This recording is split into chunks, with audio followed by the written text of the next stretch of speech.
Hi, hello viewers. My name is Temitope Olodo, and today I'll be speaking to you on a very important topic that I felt we need to talk about. The reason why this topic is quite important at this critical time is because of the serious, security challenges, you know, in Nigeria as we speak, in Africa at large. When you talk about terrorism, there have been terrorism even during this period of pandemic. We've still had security challenges, and most of those challenges are in crowded places. And it seems as if government across Africa has not actually gotten hold of it. They've not been able to manage it. So all they do is more of firefighting approach. They go there, they meet with families of love of victims, and more or less they say, sorry, you've lost your loved ones. The Lord give it, the Lord take it. That should not be happening, because what should happen in real life and what should happen is very simple. What should happen is that lessons learned from those those crises are actually embedded into the security infrastructure to improve it. So if there was a bombing last month, lessons learned from the incident of last month should have more or less be embedded within the security infrastructure to ensure that all marketplaces across the country, whether it be in Nigeria, Ghana, Sierra Leone, wherever those crises happen, that lessons are learned and they're embedded in. That's what I want to talk about today. And if you're watching me right now, if you are watching me, uh, you if you're watching me right now, I want you to like this page. I want you to share this page. Yes, I want you to like it. I want you to share it, and let's have a proper discussion, because at the end of the day, this is an issue of great importance. It is important because we all need to be safe. We all need to be safe in whatever we do. And if unfortunately we can't go to the marketplace, we can't go to the cinema after the pandemic is over, then we have a serious problem. And that is what I'll be talking about today. My name is Temitope Olodo, as you know, your host of Security Conversation. And I'm a preventive terrorism consultant, author, and president of Africa Security Forum, and CEO of Trans Custodian. And if you want to know more about what I do and why I do what I do, then all you need to do is just, send me a message, and I'll definitely get back to you.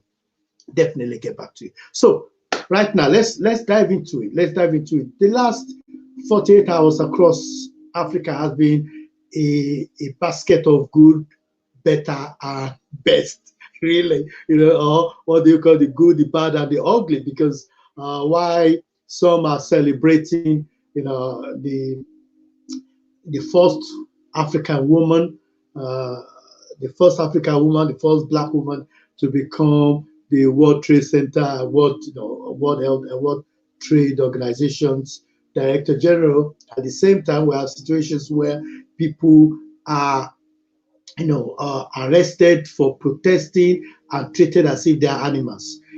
That should not happen. And then across, Africa, we see people being arrested for one thing or the other. So what I want to talk about today is not politics. I don't want to talk about politics. I really want to talk about. I want to talk about what we call crowded places, and I'll be sharing this PowerPoint, which I have prepared for you in order to be able to explain the issue of crowded places. And if you're watching me right now on LinkedIn, or you're watching me right now on YouTube, or you're watching me on Facebook, I want you to like this page. I want you to share this page. and I want you to tell your friends that we're talking about crowded places so that people can understand what we mean by crowded place. What is crowded places? What does it mean? Why should government really be concerned about crowded places? That is what I'll be talking about right now, and that is what I'll be talking about. So now, crowded places. What is crowded places? Crowded places, a crowded place. Uh, A crowded place is defined as any location uh, which are easily accessible to a large number of people, and large number of people will come there. You cannot predict the number of people that go into the place. So, for example, when you talk about a marketplace, a market is a crowded place because people go in and out. No, there are now in Africa we have night market. I used to remember as a student, traveling from one part of Nigeria to another part of Nigeria, and you go to the motor park, and the motor park is always bubbling. You really want to stay there because people are cracking jokes, people are selling and buying, people are talking about politics, all kind of things are going on there. So that is a crowded place. It's a place where people gather. It's easily accessible to everyone. People do ask, people want to really understand what you mean by marketplace. Break it down for me. So for a lay person, when you're talking about marketplace, I put some examples there. So you're talking about place like stadium where you go and watch football, or sports center where, in Africa they have a situation where because of the situation and because of the poverty, and because people just like gathering anyway. Uh, it's not just poverty alone. People like to be among their, if they are Arsenal fans, if they support, any club, Liverpool, they like to go to places where they will meet their friends and have banter while they're having a little bit of a drink by the side, or drinking pepper soup or something like that. So those are crowded places, but people are coming in and people are going out. So you have shopping centers where people go and buy things. You have town centers. Even here in the UK, you have town centers, specific areas like Obalende, Sulere, those kind of places in Africa, in Libya, crowded places. And you'll notice that those are the areas that terrorists attack. So I'm going to go back to that and more or less explain that.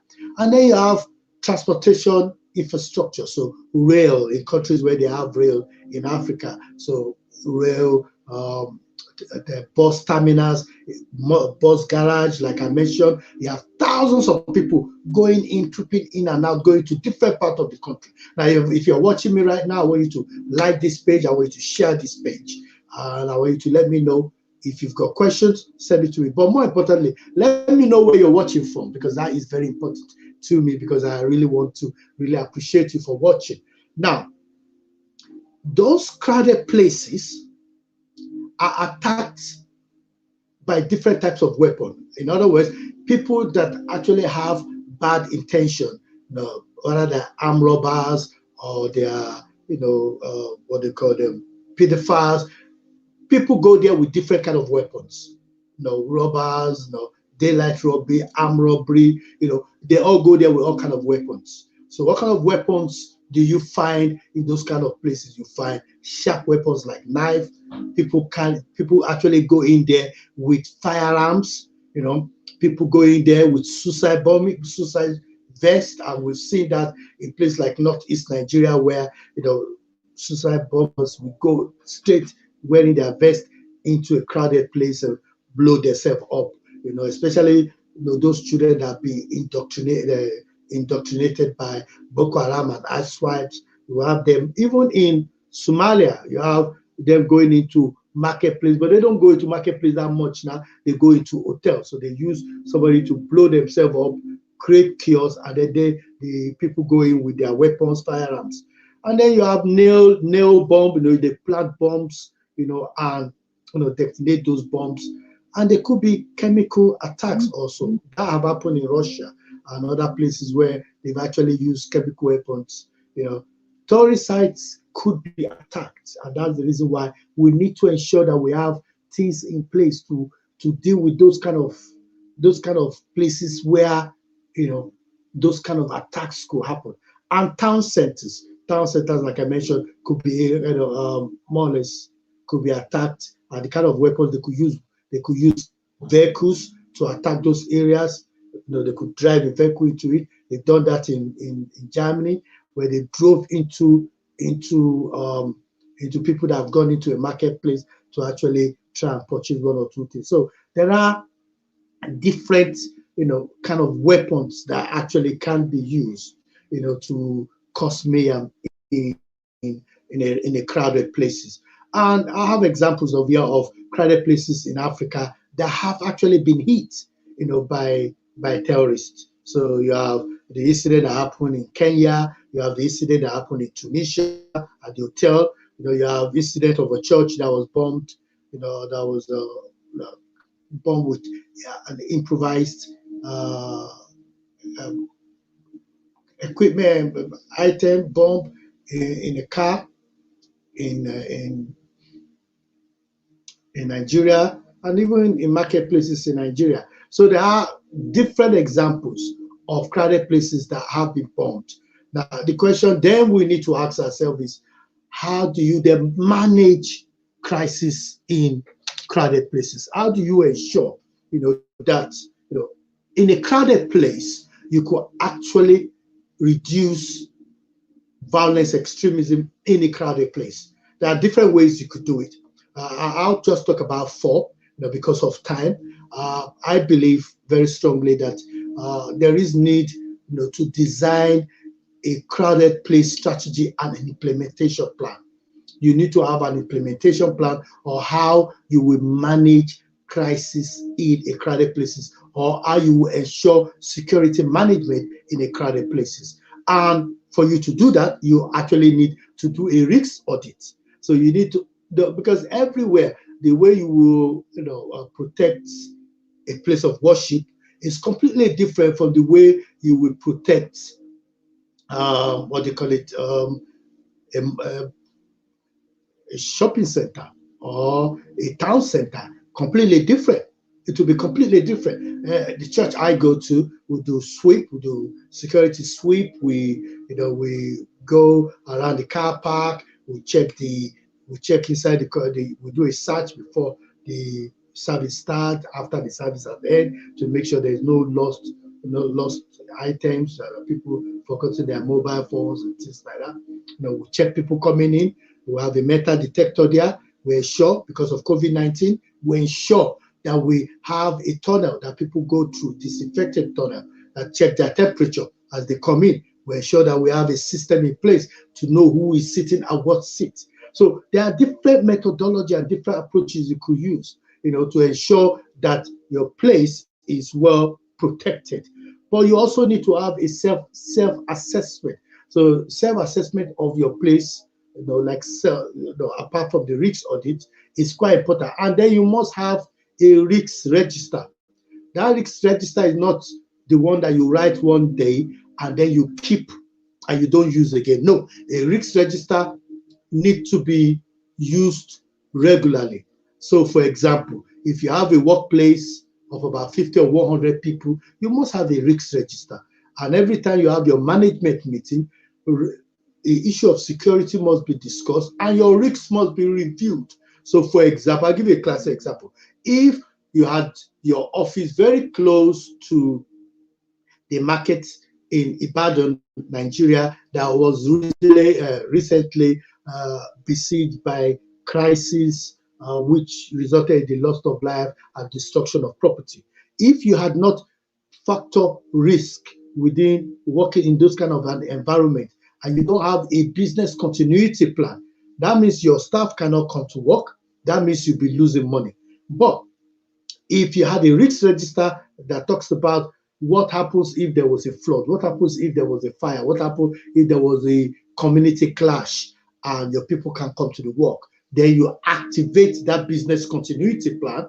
And by activating that business continuity plan, what naturally happen is that you could easily send a text message, SMS to all your people to say, don't come to work, go online, we're going to be using Zoom, this is the code, and your business will continue uninterrupted.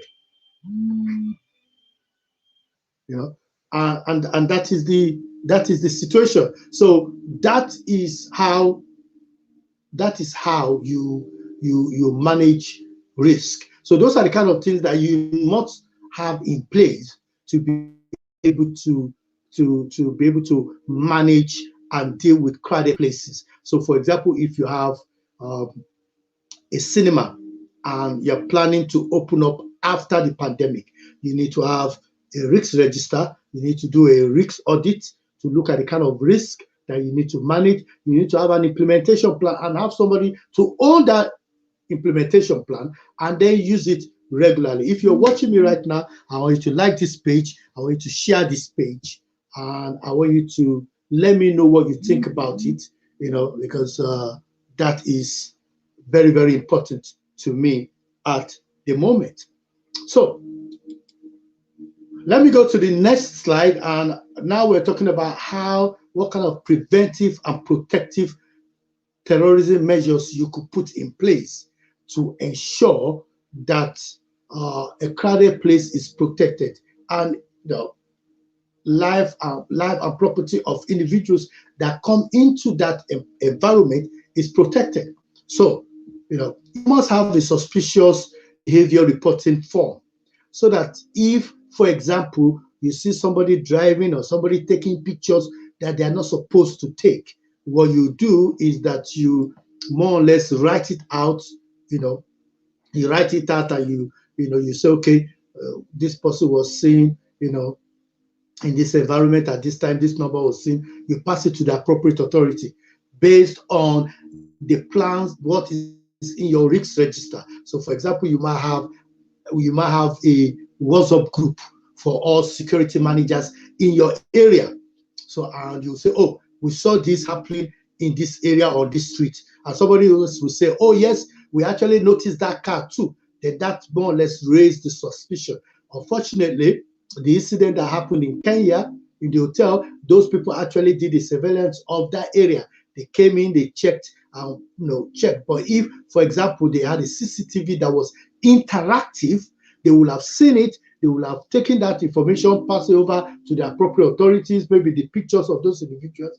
Security services will have looked at it and said, yeah, nothing to worry about. Oh, no, this is something of interest to us. So those are the kind of things that we need to take on board as practitioners. So when you're advising businesses about putting in place proper measures for protecting their clients and staff, they must have an interactive CCTV. If you are in a country where there are a lot of bomb scare and a lot of terrorism activities, then you must have a bomb risk checklist, a bomb threat checklist. You must be able to say these are the checklists, the things that we need to check. And if we see something suspicious, we'll look at it. Does it have this? Does it have this? You know that when you're moving very close to a suspicious bomb package, you do not use your phone because it could activate the bomb. So those are the kind of things. And if you have already informed your people, like when I used to work when I was an enforcement officer within the rail industry, it's very clear. Every minute, every other 2 minutes, an announcement goes out. The same way in the airport, do not leave your bag unattended. If you leave your bag unattended, that bag will be taken away and destroyed. So those are the kind of things that you could put in place. You must again have a search planning checklist. Every business environment have different types of checklist.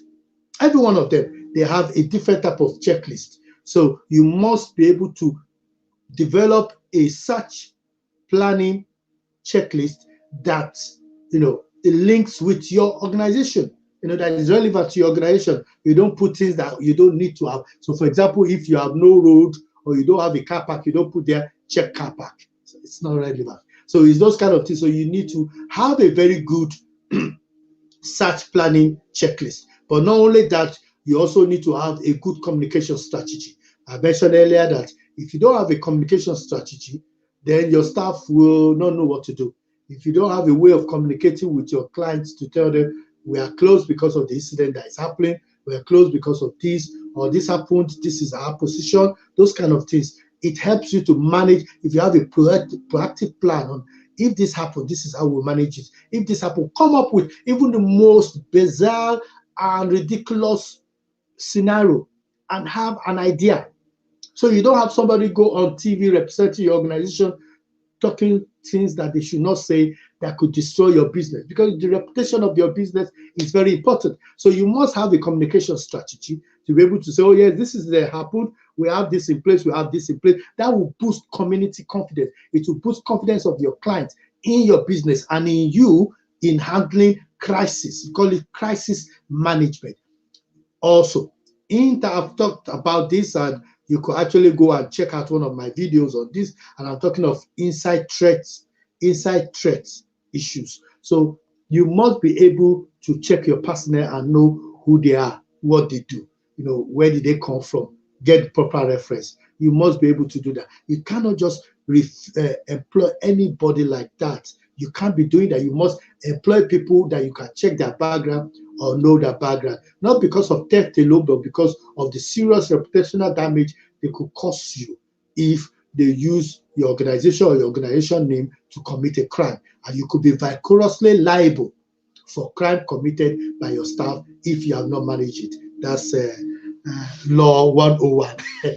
So let's go again. So you must also have a threat level. I know a lot of African countries don't have threat level. They just say, oh yeah, we are high alert. What's high alert? You must be able to communicate. So if you come to the UK and some other countries in Europe or in America, they will have, as you're entering into the premises, it will tell you if they're on a green level threat or they're purple level threat, or they're, some people use the traffic light method, which is red, amber, green. So you can use anything that you want, that you believe the people, your staff and your clients will be able to understand. So sometimes it's a mixture of both colors and information that says we are on high alert, we are on media alert, we have no cause to worry. So those are the kind of things even if your government does not have it, you should have it as a progressive organization, and that will more or less boost the confidence of the people that come into your premises. I think also, like I mentioned earlier, unattended and suspicious items should be well managed. You should have a place where you keep unattended items that you pick up, and you must have a policy which is written there for people that are coming to your organization to know that if they do not claim it within 24 hours or 48 hours, it might be destroyed or it might be passed over to the police. So those are the kind of things you must have in place. And you must have a policy in place on how staff handle it. And because you see, this again helps, because if you don't have a lost and found log system, anybody could come and say, oh, I lost 5,000 in your organization, and then you're in trouble, because if they can prove that they actually lost the purse in your place, and they could find the purse and they could prove they had the money and the money was not there, then there's a lot of mess. And you don't want that kind of information going onto the internet to say, oh, watch your pocket when you are entering into this place or going into this place. You must also have an active enforcement response team. That is very, very important. It might be in collaboration with the police, it might be your own private security. Let them have the response time for dealing with items and conflict resolution issues. The incident that happened in Nigeria, for example, in Ibadan, should never have happened if they had a police station in that area where if people have complaints, they can easily go to the police station. Most of the people that have died during that process might only have a little bit of minor injury, but because of bleeding, uncontrollable bleeding, because of fractures that led to internal bleeding, they died. But what about if they had a little medical health center or emergency health center, their first aid kit in that place? Somebody would have been able to treat them, and maybe their life would have been saved. So those are issues that we need to really, really deal with. And I believe that if we put all these issues in perspective and we deal with these things, we will be in a better position. We are at a season where our government needs to start doing what they are paid to do. They need to start doing what they are paid to do. If you're watching me right now, I want you to like this page. I want you to share this page. I want you to tell your friends that I'm actually live talking about crowded places and how to deal with it. I am of the view that the part of the challenge we have in Africa is that our leaders are not really serious about security. They don't own security. You need to own it and lead from the front, not sit behind and be giving instruction. You need to lead from the front. And some of the repeated deja vu incidents in Nigeria, in Africa, in Ghana, and other places should not be happening. Should not be happening. But it's because nobody is held responsible for some of the crises that are happening. And that's the reason why we are where we are right now. It would not happen. It should not be happening. Now, if you're watching me and you're liking what I'm talking about, please like it, share it. You know, one of the we notice, and I'll use Nigeria as an example, where the crisis that is happening in Nigeria right now need to be resolved. They have serious security concern. And I know, for example, that the presidency and the Ministry of Defense have actually come out to say, okay, we're going to have town hall meetings. And that town hall meetings will deal with the issue of insecurity and it's going to go across the 6 geopolitical zone. Good. And we must applaud them for that. Well, actually, the question is, what will happen to the diaspora? You're talking of a diaspora of 17.5 million, the most educated group of individuals. It's the 7th sub-region of Nigeria. Nothing has been done, or nothing has been said about engaging the diaspora or the Sorosoke generation. Who are the Sorosoke generation? Sorosoke generation are the youths. They won't come to a town hall. They won't sit down with all these old people because some of the things they will say, they will be beaten out of the place. Most of them might even be insulting them in the course of trying to express themselves. They are on Twitter. They are on Facebook. They are on Instagram expressing their views.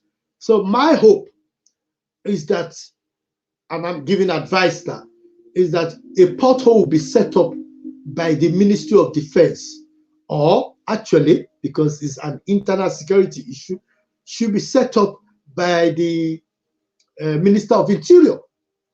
And that portal will say, send us your questions or send us your concern. Or if they really want to manage it, they could put some set of questions there and say, actually, what is your view on this? And make it ABCD so that it's easy for them to collate. How do we resolve this? Put more policemen, put more this. And then those are the kind of things they can do work on. Could you imagine if they have a town hall, the worst they could have is 300 people in that town hall. But if they have a town hall that is linked to a Zoom or a town hall that is linked to a Facebook Live, which will actually be something like what I'm doing right now, then they will have 1,000, 2,000, 3,000 people watching. And those people will get the link to the page and they could give their views. And those views can then be used by them to inform the policy. Because part of the challenge we have in Nigeria is that the people do not own the strategy. And when people do not own the strategy, there is a problem. If people do not own the strategy, there's a problem. If you're watching me right now, like this page, share this page, tell your friends that Temitope Olodo is live talking about the town hall meeting that the president of Nigeria and the government are talking about. A town hall meeting without the diaspora involvement is a waste of time. And people will say to me, why do you say a town hall meeting without the diaspora is a waste of time? I'll tell you why. Diaspora remits more money, even that we receive from crude oil in certain times. We are more or less the second largest revenue generation for Nigeria. Without the diaspora, if not for the money of the diaspora, a lot of people will have been on the street, because we are always sending monies to people. Those that you give 5,000, those that you give 10,000, those that you help with their school fees, those that you help with food on the table. So we are always giving money, but you must involve the diaspora. Because if you do not include the diaspora, you have a serious problem in your heart. Serious problem. And people will say, why do you say, Mr. Olodo, why are you saying that the diaspora need to be engaged? The diaspora do not vote. Yes, they don't have a right of voting, but they have a right of persuasion. Many people are linked to a diaspora. For every one diaspora, there are 3 or 4 people that are linked to them. And they more or less could shape the views of those individuals. During the NSAS, a lot of money that helped to make that NSAS protest as solid and as powerful as it was as a result of diaspora contribution. Let me take it a bit further. The Kanu and the Biafra iPod agenda has a 50 or if not a 70% diaspora support, from Germany to Russia, from Russia to Nigeria, from Cameroon to Togo to South Africa. There are a lot of iPod silent supporters who are supporting and putting money and supporting them and say we support them. You need to win their hearts of mind. How do you win their hearts and mind? Is by talking to them directly and getting them involved in this discussion. You must get them involved in this discussion. If you do not get them involved in this discussion, it's a waste of time. It's a waste of time. And let's talk about the Igboho, Sunday Igboho. Was raising money recently for them to buy a bus. They got a lot of money from the diaspora. In fact, they had a lot of people in the diaspora that were fundraising in the diaspora for Igbohos. And then you say, once we do our town hall meeting and the Obas are there, and they sit on their chair and everybody stand up every other 2 minutes as one dignitaries entry, and they all stand up and tell us their views about how it used to be in 1965, how it used to be in 1975, and everybody go home. It's not going to work. Even in the UK, they've come to realize that consultation is very important, and consultation must be technology driven. Have a website. Come up with 10 or 15 questions. What do you want to happen in this? A, B, C, D. How do you think we should do this? 1, 2, 3, 4. How do you think we should do this? Yes or no? Do you agree with this approach? No. Yes. Not sure. Then leave a little box at the bottom. If you have any other area that we have not addressed, put it there. Now imagine that you get about 2 million of that, and that thing is well developed. You can get some researchers to go through it, populate it, do the research. You have information, wealth of information that you can use. And then when Mr. President stands up and say, or he has a meeting and he's addressing the nation, and he says, Temitope Olodo, who really is concerned about the involvement of the diaspora and diaspora voting, we feel your pain. We know that you have concerns and we will deal with it. Or he says, Nnamdi Kanu, we know that you have concerns. This is how we're going to deal with it. You found out that you are touching hearts. People say, really? The president know my name. And this is what happens in the UK. This is what happens in America. And those people don't have 2 heads, for God's sake. So there's no reason why we can't have a president that will call my name or call the name of the next person by the side. Have we all forgotten about a woman that took our whole savings and gave it to President Muhammad Buhari? And Mr. President actually mentioned it Why is it that Mr. President mentioned it then, and Mr. President can't mention names of other Nigerians now when he's giving his speech? So that it's touching the heart and mind of people.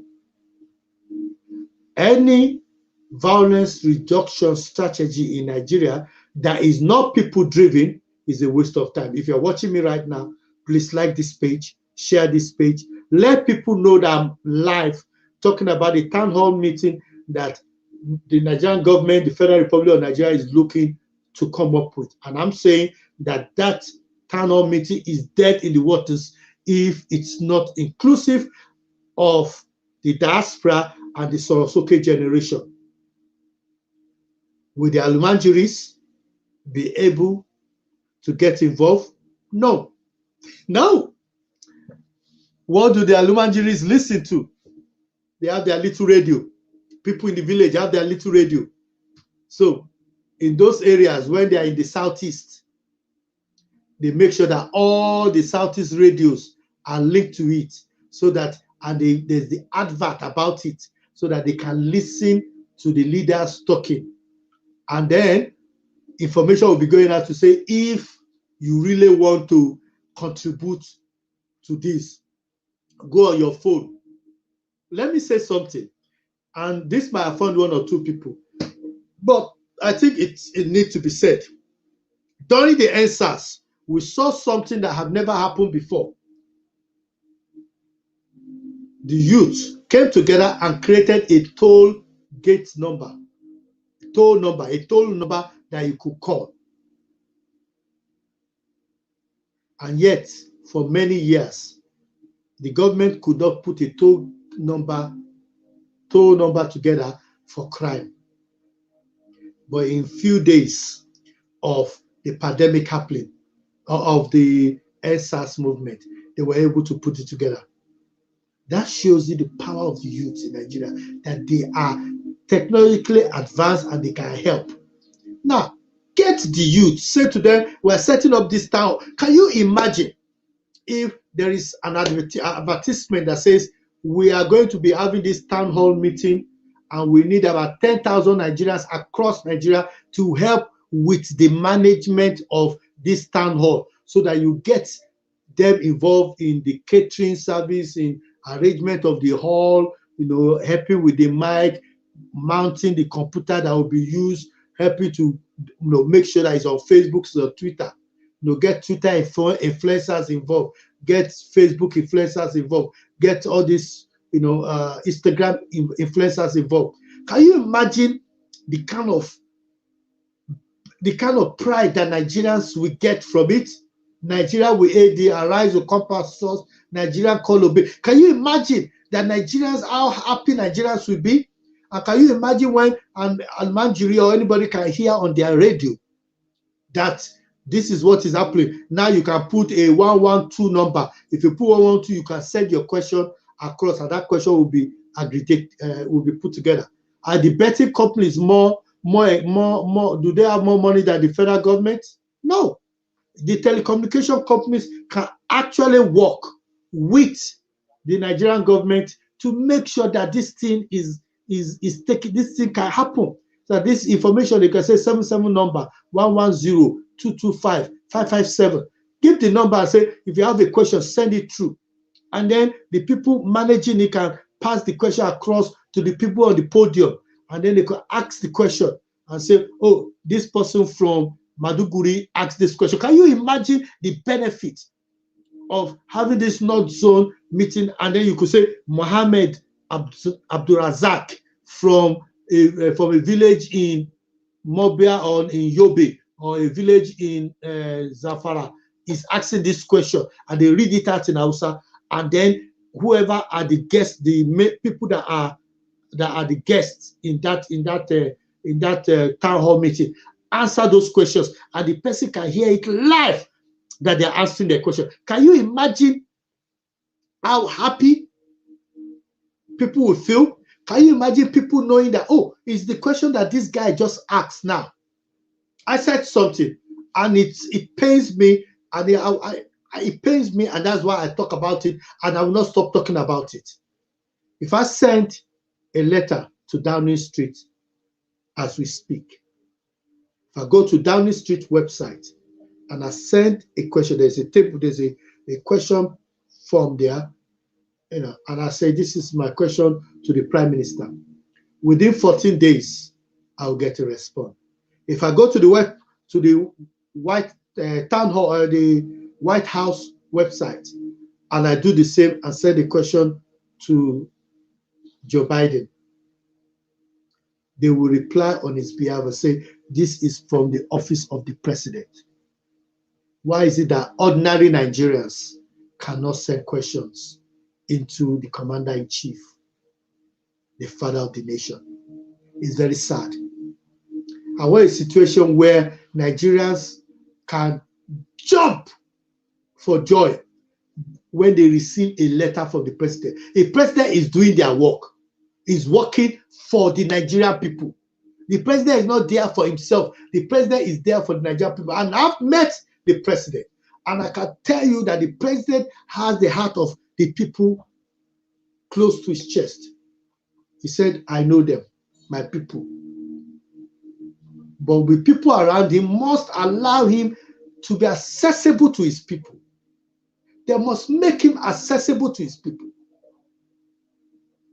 You know, we are presidents that will have what they call a one day, maybe once a month, maybe 10 minutes, where people, they will scrutinize the phone calls. You know, a calling, president can do a calling and say, I'm going to do a calling on agriculture. I'm going to do a calling on security. I'm going to do a calling on economy. I'm going to do a calling, you know, on this region. I'm going to do a calling on that region. And tell them what he's doing.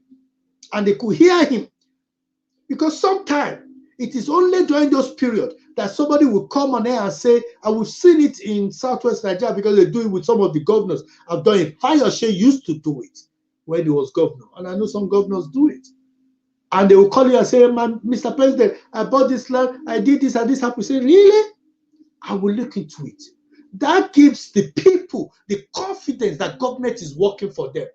But when you have a situation where government is not working for people, people will start talking about getting away from the government. People will start talking about a marriage of inconvenience and that there is time for them to leave the situation. We must not let that happen. The forefathers of this nation fought with their blood and sweat to create this nation.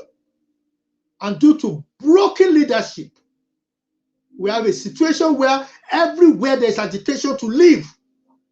When we have a great nation and great people who are called upon in Europe, in America.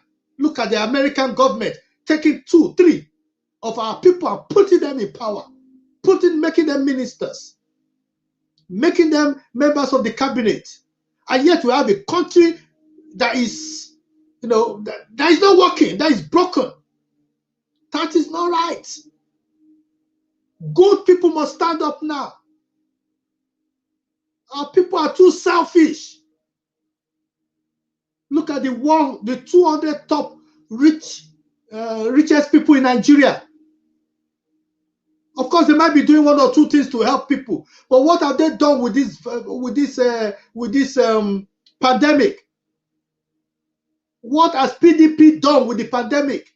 Why have nobody done a fund crowding to say, okay, let's raise 100 billion for Nigerian government to be able to buy the vaccine from India or to buy from China? Let's flood the nation with vaccine. Let's show that we're a great nation.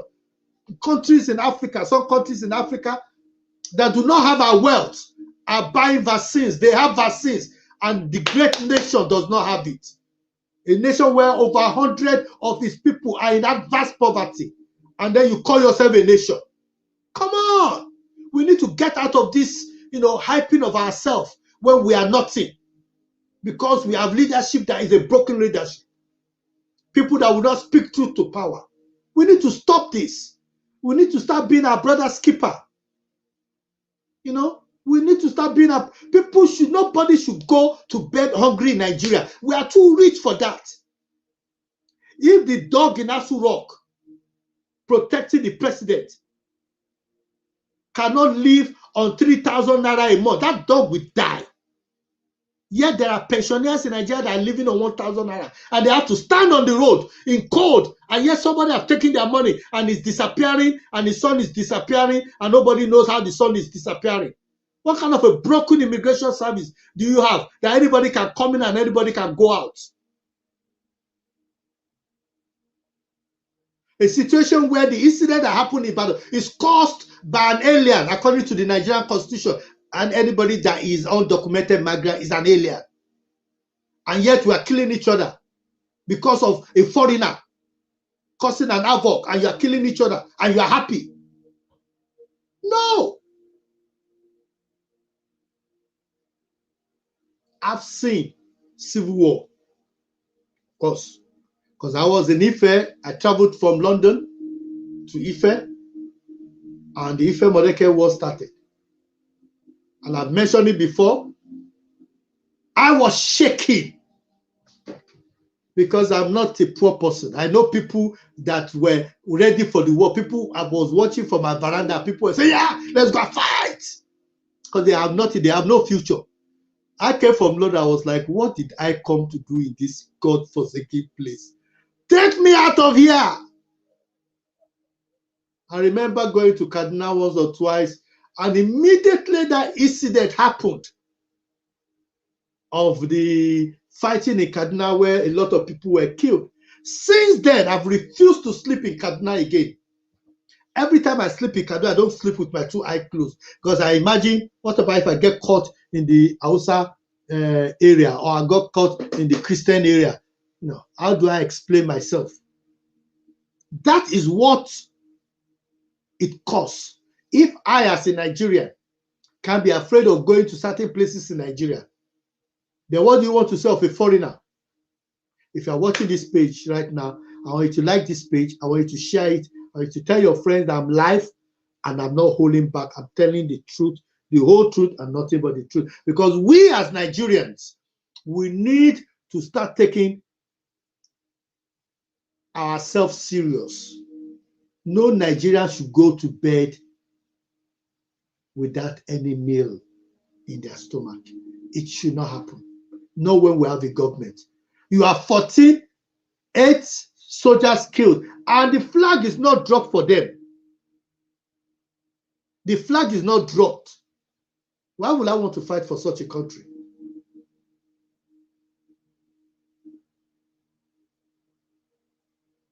America will go to war because of one person. Will Nigeria go to war because of you?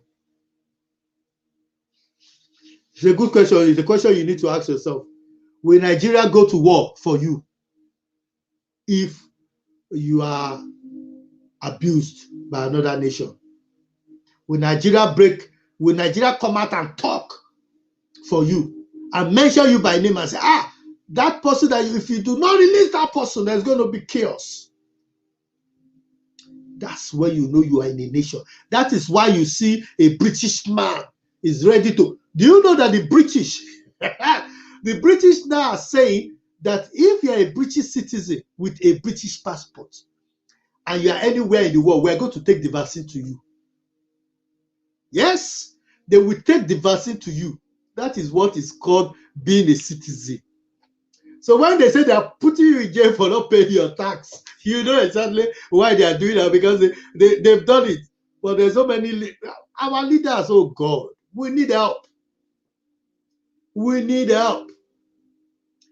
You know, it takes people at, you have situation where people have to, you have a situation where people have to beg for them to be loved. People have to beg for them to get their rights in Nigeria. You have a situation where leaders are hoarding things belonging to the nation and saying they want to the people and they want to distribute it during their birthday. We have a problem of both the leaders and the followership. There was a time I even sent an information to EFCC, and I said, you know what? Why is it that when you are entering into Nigeria, at the entrance into Nigeria, there's a TV that says X amount of money have been secured or taken back.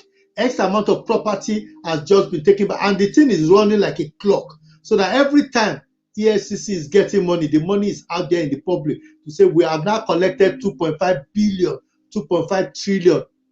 Because what we saw is that when money is collected, the money is also disappearing. The houses are also disappearing among them. Who can you then trust? Who can you then trust?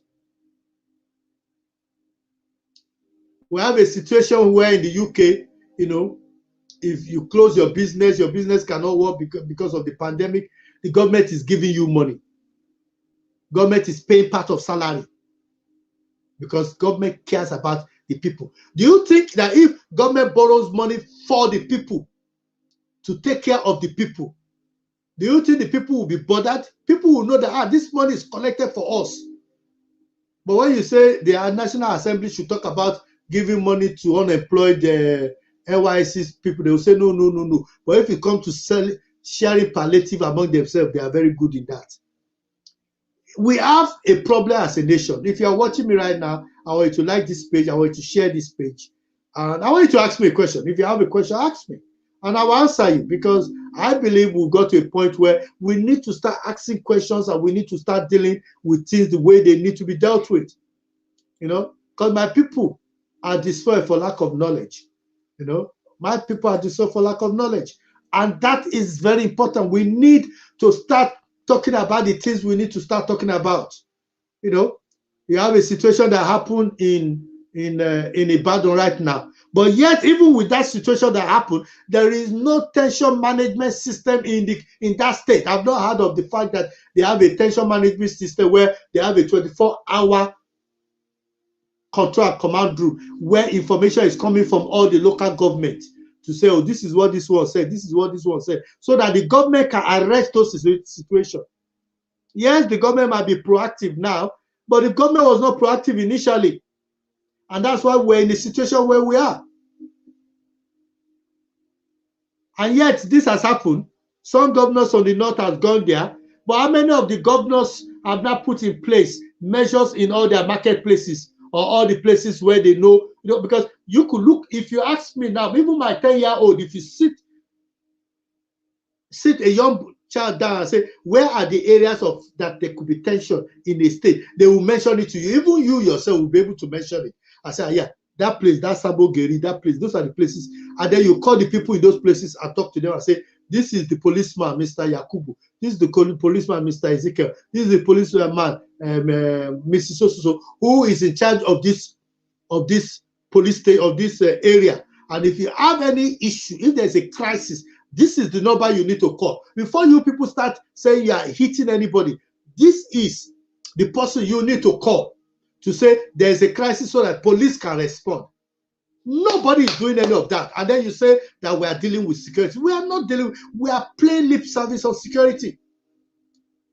The incident that happened in the Ibadan market can happen again in the next 1 week. And I will not be surprised if it happens, because we have not put in place the appropriate measures.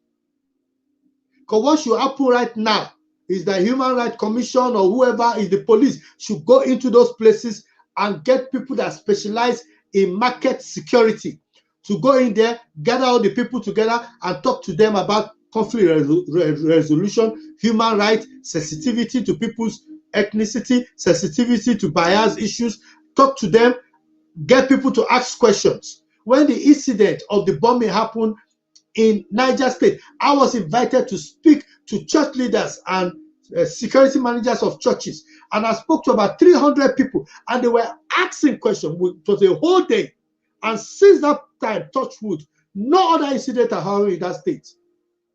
It's not because I'm a Superman. It's just because I gave them the correct information that they need for church security management. We call it worship place management. But we're not doing any of that. How many times have places of worship been bombed in Bonu Mosque, bombed in Yobe Market, bombed in Yeye? Have you seen any document. Please, as you are speaking to me right now, just Google and say market recommendation or bombing recommendation for a particular area that you knew was bombed, and tell me if you are able to find a document which is a government document that talk about recommendations. I will give you £100. I will give you £100. But as I'm speaking to you right now, if you go onto your Google and put 9/11 recommendations, you will see it. London bombing recommendation, you will see it. Anything, even Canada. So what is so secretive about recommendations? Because the problem we have in Nigeria and those places is that the people that are in charge, the DSS, the police, are never removed or never sacked for not doing their job. Because if you start relieving people and putting them in a different area for not doing their job properly and bringing people that have been trained to do their job, people will sit up. But in a situation where somebody died, you say, oh, that person died, that's their problem, you know, that's their problem. It's not right. It's not right, you know, and those are the issues that we have, you know, and that's the reason why we need to start changing the way we do things, you know. That's why we need to start changing the way we do things.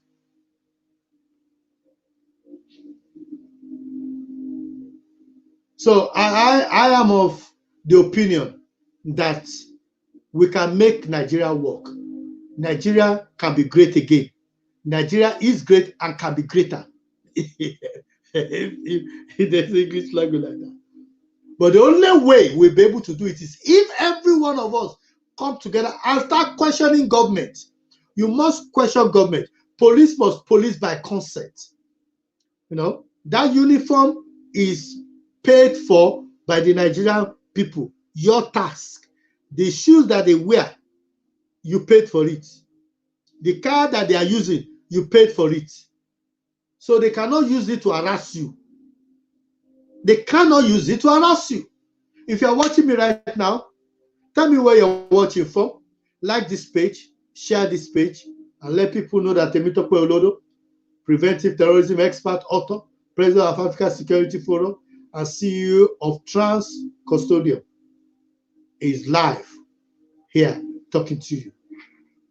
And I think we need to start doing things right, because if we don't do things right, we're going to have a serious problem. We're going to seriously have a problem, because this bombing will not stop. Attack in crowded places will not stop. It will continue and continue and continue.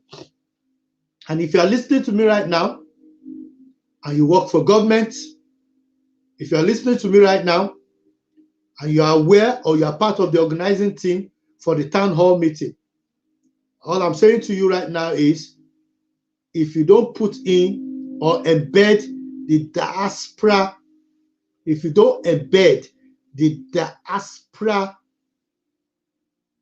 input into the town hall, then this issue will not be resolved, because the funding and the support for most of the crisis that is happening in Nigeria today can be traced back to the diaspora. Just like some 9 people were arrested and jailed in Dubai for sending money to Boko Haram or raising funds for Boko Haram. So when I say it, I know what I'm talking about. iPod, they are raising money for them in Europe and America. Sunday Igboho, they are raising money for him. Boko Haram, they are raising money for them. And yet you're having this town hall, and your diaspora, who are 17.5 million, are not getting involved. You have no plan to get them involved.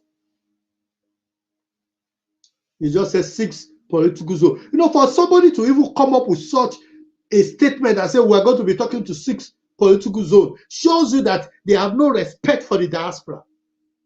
Because if you have respect for the diaspora, you will have said that we will be talking to the 6 political zone and the diaspora. Or we'll be speaking to the 6 political zone, the diaspora, and some specific stakeholders. Because there are some specific stakeholders that the Nigerian government have not engaged with. And that includes the private security, who have knowledge and skills that they could bring on the table that could add value to what is happening in Nigeria today.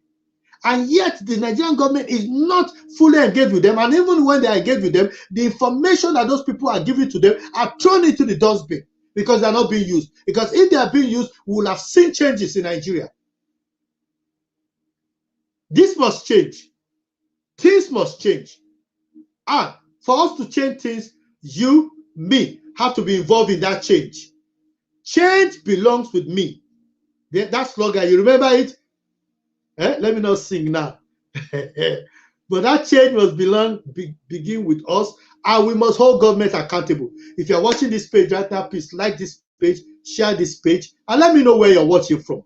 This program comes up every Tuesdays, every Thursdays, and every Saturday, 8 p.m.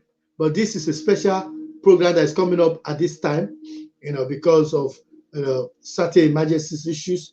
But on Thursday, it will come up Thursday, 8 p.m. live. I'll be live talking about another topic which I will be promoting earlier. And I'll be giving you my facts. And if you have questions, send those questions to me and I will deal with it. At this point, let me sign out and say thank you so much for watching me. Right now, if you want to know more about my organization and what I do, please visit my website, which is www.traz.org. That's org. Or visit or send me an email at info@transcustodium.uk. If you want to know more about my organization that I'm the president of, which is African Security Forum, you can send me an email. You could send us information there. Information is strolling through going through the line. Let us know where you're watching from. Send us a message. Send me a message. It's great to speak to you. I'm so happy to speak to you. And I look forward to you joining me again on Thursday when I come with another preventive security topic that I'll be talking about and trying to use it as a way of improving you. If your organization is interested in improving security in the workplace, then get in touch with me, send me an email. My information is at the bottom. You can see my information at the bottom. Send me an email and I will definitely be happy to support you and to definitely help you. And thank you everyone that have tuned in. I really appreciate you from Germany, from Nigeria, from New York. I'm seeing people, from New York, from Saudi Arabia. Thank you so much. Please, thank you so much for tuning in. I really appreciate you. Thank you so much. And I look forward to welcoming you again on Thursday at 8 p.m. Saturday, 8 p.m. in the evening, and 3 p.m. for special program called Diaspora Yoruba Lounge, which is bilingual, where we speak Yoruba, is a bilingual, where we speak in Yoruba and talk about security challenges in the southwest of Nigeria. Thank you so much for watching me, and I really appreciate that you're watching me and tuning in. I really appreciate it. Thank you so much. God bless you. Have a lovely evening wherever you are. Have a lovely day if you are still in New York or those places where you are in daytime. God bless you, and God bless the Federal Republic of Nigeria, and God bless Africa.